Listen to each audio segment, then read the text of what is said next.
नमस्ते मेरे भाई, नमस्ते मेरी बहन। कितना काम किया नीचे कमेंट में बताओ भाई। तुम्हारा काम बहुत ज़रूरी है जीवन में। कुछ भी हो जाए भाई, कुछ भी हो जाए, काम नहीं रुकना चाहिए। तुम्हें फाड़ते जाना है, आगे बढ़ते जाना है, अपने स्किल्स के ऊपर मास्टरी हासिल करनी है, अपने फील्ड में मास्टर बनना है, उस लेवल की बाप लेवल की नॉलेज रखनी है भाई। कभी भी कॉम्प्रोमाइज़ मत करो अपने काम के साथ। नींद को त्यागो भाई, सब कुछ त्याग के काम कर लो। कुछ साल मेहनत करके खुद को बिल्ड कर लो, खुद को इस काबिल बना लो कि लोग भाई तुम्हें देख के वाहवाही करें। उसके बाद तुम आराम करना, जो चाहिए तुम वो करना, लेकिन तब तक सिर्फ काम करना है। अलग अलग फील्ड्स के अंदर मास्टरी हासिल करने की कोशिश करनी है। किसी एक चीज़ के ऊपर या तो खुद को पकड़ो और उसके ऊपर बाप लेवल की नॉलेज रखने के लिए गोल सेट करो भाई। अपने फील्ड में बाप बनो, बाप बनो भाई। बहुत सही चीज़ है ये भाई। इंस्टा के ऊपर मैं स्क्रॉल कर रहा था और मैंने एक पोस्ट देखा जहाँ पे एक बहुत डायलॉग फॉर्म में लिखा हुआ था कि एक बच्ची कह रही है कि उसके पापा, मतलब उसके नेबर से कह रही है कि उसके पापा ड्रम में बंद है। मम्मी ने पापा को ड्रम में बंद कर दिया। ये मैंने पढ़ा था इंस्टाग्राम के ऊपर। मैंने जब सर्च किया तो मुझे मालूम चला कि भाई ये जो केस है भाई, ये मर्डर केस है। वो जो व्यक्ति था उनका नाम सौरभ राजपूत था भाई। हाँ, उनका नाम सौरभ राजपूत था। उनकी वाइफ थी भाई मुस्कान। ठीक है, वाइफ का बॉयफ्रेंड का नाम था भाई शाहिल शुक्ला। ठीक है, और ये जो उनका बॉयफ्रेंड था, सो कॉल्ड बॉयफ्रेंड था, वो सौरभ का फ्रेंड था। ठीक है, तो भाई किस हद तक मेंटालिटी लोगों की ख़राब हो गई ये तुम समझने की कोशिश करो कि भाई तुम्हारी वाइफ ने और तुम्हारे फ्रेंड ने तुम पे चीट किया है। तुम्हारी वाइफ ने, वो व्यक्ति अपनी बेटी के बर्थडे पे, सिर्फ बर्थडे सेलिब्रेशन के लिए, वो क्योंकि वो एक नेवी ऑफिसर है, वो काम से बाहर रहता है, तो वो सिर्फ सेलिब्रेशन के लिए वो यहाँ पे आया है। और किस मेंटेलिटी के साथ ये जो हादसा हो गया, जो कि ये दोनों लोगों ने बैठ कर डिसाइड किया होगा, ये किया जाता है भाई। तुमने एक बच्चे से उसके पिता को छीन लिया। पहली बात तो ये देखो भाई, तुमने एक बच्चे से उसके पिता को छीन लिया। तुमने एक इंसान का मर्डर कर दिया भाई। कितने हाई लेवल का भाई ये मेंटालिटी, कितना बकवास, कितना इविल मेंटालिटी भाई, इविल मेंटालिटी है ये। कितना डिस्ट्रक्टिव है ये। सोचा भी नहीं होगा भाई एक बार भी। जो उसका फ्रेंड था भाई, तुम एक बार सोच के देखो कि तुम्हारा फ्रेंड और तुम्हारी वाइफ तुम पे चीट कर रहे हैं भाई। तुम क्योंकि नेवी ऑफिसर हो तो तुम्हें काम के लिए बाहर जाना पड़ रहा है और तुम्हारे पीठ पीछे ऐसी चीज़ें हो रही है। किसी इंसान को मार देना, एक बच्ची को उसके बाप से अलग कर देना, कितनी इविल मेंटालिटी है ये। अभी जो कि बच्चे की बात है, क्योंकि वाइफ को तो जेल हो गया, बॉयफ्रेंड का मेरे को नहीं मालूम चला, वाइफ को जेल हो गया है। तो वो जो बच्चा है उस पर क्या बीतेगी जब वो बड़ा होगा, जब वो बड़े होकर ये समझेगा, या फिर लड़की है तो जो समझेगी, 6 साल की बच्ची है भाई, जब वो बड़े होकर समझेगी कि क्या हुआ था तो किस लेवल का इम्पैक्ट होने वाला उस पर। तो भाई ये तो अज्यूम करना बहुत मुश्किल है।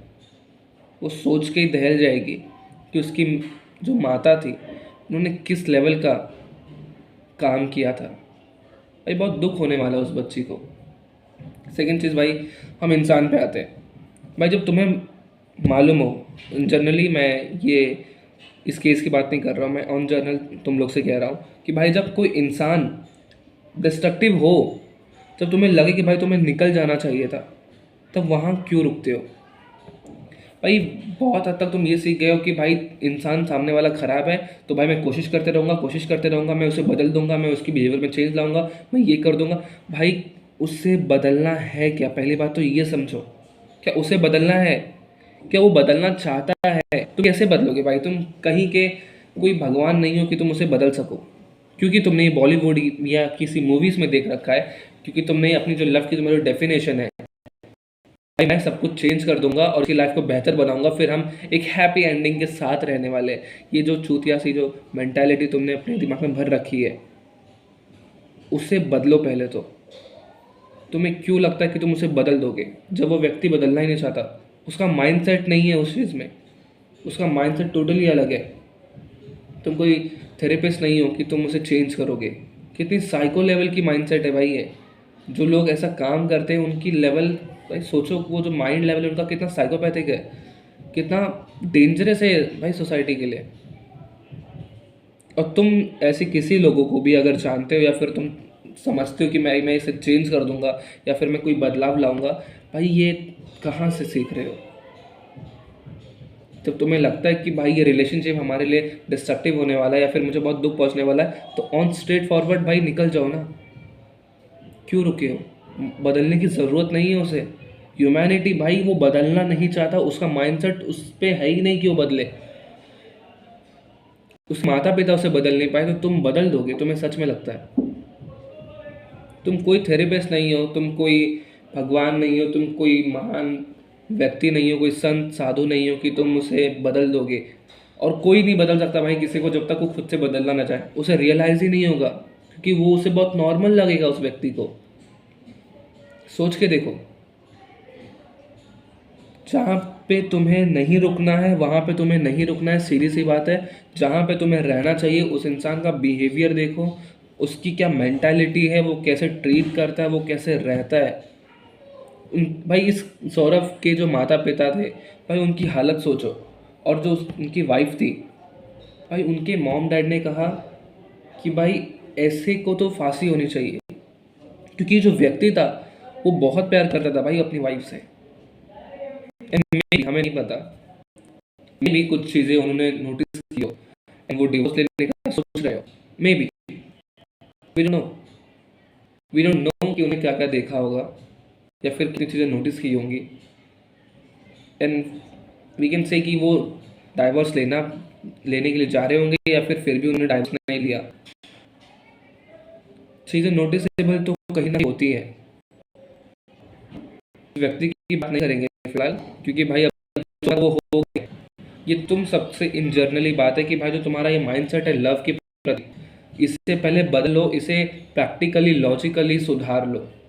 क्योंकि जो तुम बात कर रहे हो फिर जो तुमने समझा है वो बहुत ही इलॉजिकल, जैसे तुम लाइफ में भाई एप्लीकेबल नहीं कर सकते, वो बहुत ही बकवास सा है कि तुम किसी के प्रति नास्तो ना। भाई तुम किसी एक इंसान ने कुछ कह दिया, तुम उसके लिए अपनी ज़िंदगी डिस्ट्रॉय करने के पीछे पड़े हो।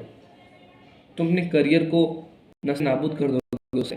तुम्हारी फैमिली तुम्हारे लिए कुछ नहीं, तुम्हारे फ्रेंड्स तुम्हारे लिए कुछ नहीं, तुम्हारे कुछ भी नहीं है, क्योंकि किसी एक व्यक्ति से तुम प्यार करते हो। और पहले प्यार की डेफिनेशन सुधार लो मेरे भाई।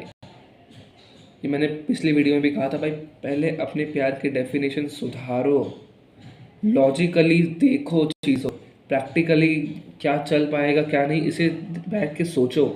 और अगर तुम एक रिलेशनशिप में हो जहाँ पे तुम्हें लगे कि भाई व्यक्ति चीट कर रहा है, तुम्हें 3-4 मार्कर्स दिख गए, तुम 3-4% से आगे हो कि भाई वो व्यक्ति कहीं ना कहीं मुझ पर चीट कर रहा होगा या फिर वो मेरे पीठ पीछे मुझे धोखा दे रहा है, तो भाई बात करके, अगर हो सके तो सामने सामने बात करके सॉल्व कर दो चीज़ों को। कितना भी भाई वो पागल व्यक्ति होगा जब तुम ये कहोगे कि भाई तुम्हें निकलना है रिलेशनशिप से, मुझे बताओ, मुझसे बात करो, जिससे कि तुम भी यहाँ से जा सको, मैं भी यहाँ से जा सकूँ, तुम अपने जीवन में खुश रहो, मैं भी अपने जीवन में खुश रहूँगा। क्योंकि ऐसे रिलेशनशिप में रहने से ना तुम्हारा फायदा होने वाला है, और जो कि सामने वाला बंदा तुम पे चीट कर रहा है वो तुम्हें ऐसे लात मार के निकलेगा जहाँ पे तुम भाई पागल हो जाओगे। और ऐसा बहुत सारे केसेस में होता है, तुमने देखा भी होगा, सुना तो होगा ही कभी ना कभी, कि व्यक्ति ने कुछ किया, कुछ गलत कदम उठा लिया, कि ये हो गया वो हो गया। तो उस वहाँ तक पहुँचने से पहले थोड़ा सा संभल के, थोड़ा सा खुद को काबू में रख के उस इंसान को अपनी लाइफ से निकाल दो। क्या पता कि उससे बेहतर इंसान, क्योंकि तुम किसी को पकड़ के बैठे हो जो तुम्हारे लिए नहीं सही है, लेकिन तुमने प्यार प्यार दे दिया कि भाई मैं उसे सुधार दूंगा, वो चीट कर रहा है मैं सुधार दूंगा, वो ये कर रहा है मैं उसे सुधारूंगा, मैं सुधार दूंगा, उसे नहीं सुधरना। तुम नहीं सुधार पाओगे। उससे अच्छा तुम भाई उससे कह दो कि भाई तुम 3 से 4% का मुझे ये मिला है, तुम्हें चीट कर रहे हो या फिर मुझे ये मालूम चला है, तुम्हें नहीं रहना, साफ साफ बता दो, हम साफ साफ बात करते बैठ के। अगर तुम्हें क्लियरली रिलेशनशिप से निकलना है निकल जाओ, मैं तुम्हें मदद करूंगा निकलने में। तो भाई कोई भी व्यक्ति तुम्हारे साथ बैठ के बातें करेगा, तुम बड़े प्यार से उस रिलेशनशिप से निकल जाओगे। हाथ मिलाओ, कहो कि भाई ठीक है, नहीं रहना है ठीक है। ज़रूरी नहीं कि वही व्यक्ति तुम्हारे लिए बेस्ट हो, क्या पता कुछ सालों बाद तुम्हें सच में एक जेन्युइन ऑनेस्ट पर्सन मिले जो तुमसे उतने ही लेवल पे प्यार करे जितना तुम कर रहे थे, या तो जैसे जैसा तुम्हें चाहिए था, जो तुम डिजर्व करते थे। हर इंसान तुम्हारे लिए नहीं बना है भाई। और तुम भी किसी के लिए नहीं हो कि तुम इसी व्यक्ति के लिए बने हो, ये नहीं है। तुम्हें कितना अच्छा व्यक्ति मिलेगा जीवन में ये तुम्हें भी नहीं पता, तो आई डोंट नो वाले पर्सपेक्टिव पे खेलो कि भाई आगे जीवन में क्या होगा मुझे नहीं पता, इसीलिए मैं आई डोंट नो पे खेलूंगा। क्या पता मुझे 3 साल बाद 4 साल बाद इससे बेहतर, जिसे सच में जो तुम्हें डिजर्व करे। अगर तुम एक ऑनेस्ट प्यार करते हो मतलब तुम्हें, तुम्हारे अंदर एक ऑनेस्टी है। अब ऑनेस्टी का मतलब भाई बकवास मत समझना, ऑनेस्टी भाई चाहिए होती है। अब 100% ऑनेस्टी मतलब भाई कि आज ये नहीं खाया तो मैं झूठ बोल देता हूँ, ये वाली ऑनेस्टी नहीं। सच में जहाँ पे चाहिए होता है कि सच बोलना है तो बोलना है। रिलेशनशिप में कुछ चीज़ें जहाँ पे सच बोलनी पड़ती है क्योंकि बाद में आगे मालूम चलने पे वो चीज़ें खराब हो जाती हैं, तो उससे पहले ही तुम सच बोल दो, ये वाली ऑनेस्टी। ठीक है, अगर तुम वो हो, तुम्हें क्या पता उससे ज़्यादा ऑनेस्ट व्यक्ति मिल जाए। तुम्हें नहीं पता कि वो व्यक्ति सच में तुमसे प्यार कर रहा हो, लेकिन वो तुम्हें नहीं मिलेगा जब तक तुम किसी एक चीज़ को छोड़ के आगे नहीं जाओगे। तो तुम्हें दिख रहा है कि इसमें अगर डिफ़ॉल्ट है, इसमें अगर मुझे कमियां हैं जो मेरी लाइफ को डिस्ट्रॉय कर रही हैं, तो भाई मैं उसे नहीं बोल के क्यों नहीं आगे बढ़ जाऊँ, क्यों मैं उसे पकड़ के बैठा हूँ। खुद से सवाल पूछना चालू करो, क्वेश्चन करो कुछ चीज़ों को जो तुम्हारे लाइफ को डिस्ट्रॉय करने पे तुली हुई है। जहाँ पे तुम्हें लग रहा है कि ये मेरे लाइफ को आगे जाके डिस्ट्रॉय कर देंगे या फिर मुझे नहीं रहना चाहिए, तो मैं उस पर क्यों रुकूँ। कोई बेनिफिट है भाई? At the end of the day तुम्हें तुम्हारा ही बेनिफिट चाहिए होता है। एक बार के लिए सोच के देखो कि तुम किसी के साथ रहना चाहते हो क्योंकि तुम्हें खुशी मिलती है, तुम्हें खुशी मिलती है भाई, सामने वाले व्यक्ति को तो मिलेगी, लेकिन तुम्हें खुशी मिल रही इसलिए तुम हो ना। 10 साल बाद भी तुम्हें खुशी मिलेगी इसीलिए तो तुम हो। और भी कुछ मार्कर्स जोड़ते हैं, उन्हें साइड में रख के, लेकिन क्योंकि तुम एक लेवल ऑफ, तुम्हारे लेवल पे और मेरे लेवल पे जो समझ है उससे मैं तुम्हें बता रहा हूँ कि तुम एक चीज़ को सोच के देखो कि तुम्हारा ही बेनिफिट होना चाहिए कहीं ना कहीं। अब बेनिफिट का मतलब तुम अलग मत निकाल लेना, मैं जो बात कर रहा हूँ उस पर समझने की कोशिश करना कि कहीं ना कहीं तुम जहाँ पे अगर नेगेटिविटी में फंसे हो तो वो तुम्हारी लाइफ ही डिस्ट्रॉय करने वाली है। और फिर तुम जब निकल के सोचोगे कि तुम्हें लगेगा कि भाई मुझे बहुत पहले निकल जाना चाहिए था, तो क्या पता लाइफ सुधर गई होती और कोई अच्छा व्यक्ति सच में मिल गया होता जिसके साथ अपना जीवन व्यतीत कर रहा होता, और कितना अच्छा होता वो, कितना सुंदर होता। मैं नहीं कह रहा हूँ कि भाई सबको गलत ही मिलते हैं, कुछ लोगों की किस्मत अच्छी होती है जिन्हें शुरू में ही अच्छे मिल जाते हैं। लव बहुत बेनिफिशियल है भाई।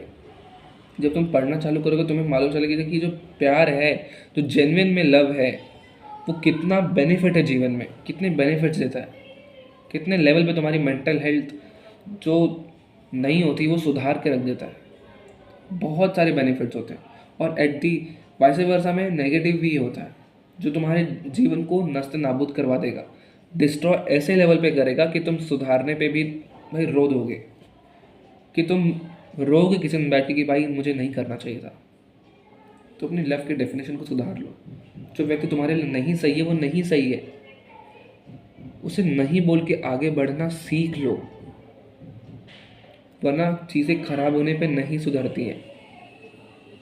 जब भी तुम किसी के साथ रहना चाहते हो पहले सोच तो लो, पहले समझ लो, उस व्यक्ति को भी समझने का मौका दो। तुम भी समझो कि भाई सच में ये व्यक्ति मुझे चाहिए कि नहीं, क्या ये कुछ इविल माइंडसेट वाला व्यक्ति दिख रहा है मुझे।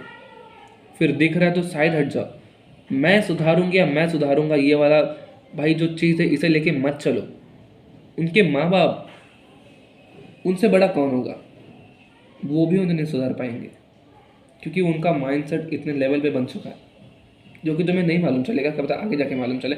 लेकिन कहीं ना कहीं शुरू शुरू में हिंट तो दिख जाते भाई बिहेवियर्स में, ऐसा मान के चलते हैं।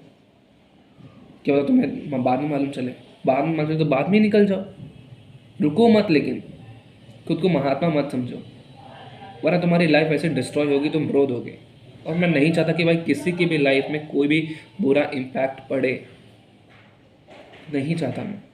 तो पहले ही सुधरने का इसीलिए मौका होता है, तुम्हारे पास, सबके पास मौका होता है कहीं ना कहीं। आई थिंक कि कहीं ना कहीं मौका होता है कि हम पहले सुधर जाए, लेकिन हम पता नहीं किस सोच में होते हैं, हमारा माइंडसेट कैसा होता है कि हम वहाँ तक पहुँच ही नहीं पाते। हम खुद को पता नहीं क्या समझते हैं, हमारे दिमाग में कैसे पर्सपेक्टिव है, तुम्हारी सोचने की क्षमता कितनी है, वो पता नहीं किस लेवल पे, मुझे नहीं पता। लेकिन जब तुम्हें इस हाई टेक्नोलॉजी वाले एरा में मिल सकती है तो क्यों नहीं उसे हासिल किया जाए। खुद को सुधारो, ह्यूमन बिहेवियर के बारे में सीखो, ह्यूमन ब्रेन के बारे में सीखो, लोगों को जानना सीखो, खुद को जान लो। चीज़ें बढ़िया हो जाती हैं, तुमको मज़ा आने लगता है फिर उन चीज़ों में जब तुम पढ़ना सीखते हो। इसीलिए पढ़ना ज़रूरी भी है कि तुम अपना पर्सपेक्टिव बनाना सीखो, तुम चीज़ें समझना सीखो, तुम सामने वाले को समझना सीखो। बहुत ज़रूरी होता है अपने जीवन में एक लॉजिकल, एक प्रैक्टिकल लव की डेफिनेशन रखो जो जीवन में सच में चलती हो, किसी मूवी की डेफिनेशन ना हो, किसी बॉलीवुड हॉलीवुड कहीं से भी तुमने जहाँ से उठाई हो, जहाँ तुमने देख देख के तुम बड़े हुए हो और तुम्हें लगता है कि यही प्यार है, ये सच्चा प्यार है, उसे बदल के सच वाला प्यार जो प्रैक्टिकली चलता है उसको डेफिनेशन दो अपनी ज़िंदगी में, अपने जीवन में उसका महत्व रखो। उस बकवास से दो कौड़ी की जो थॉट्स है तुम्हारे लव वाले उसको हटा दो, बहुत काम आएगा। क्योंकि आजकल लव लव ही चल रहा है, तुम देखोगे हर तुम्हारे एक दो इंसान के बाद सबको लव ही लव चल रहा है। तो पहले सुधार लो, जीवन में बहुत बहुत बहुत काम की चीज़ है।